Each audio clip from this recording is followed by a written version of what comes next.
اتک زدن توی تان 17 چه شکلیه؟ میاد توی بخش آرمی و نیروهاتون رو میچینید. بعدش میرید سراغ اسپلاتون.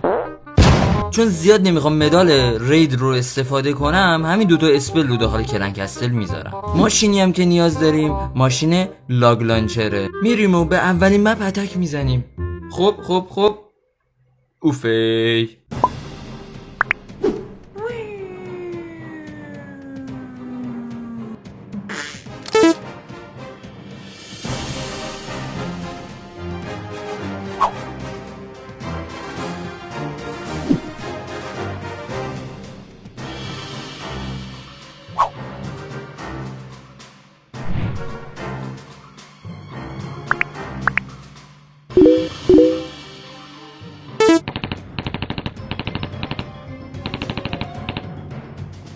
میه جالبش چیه؟ بدون اینکه اسپل ریوایور رو استفاده کنیم 1 دقیقه و 10 ثانیه هم زمان اضافه اومد.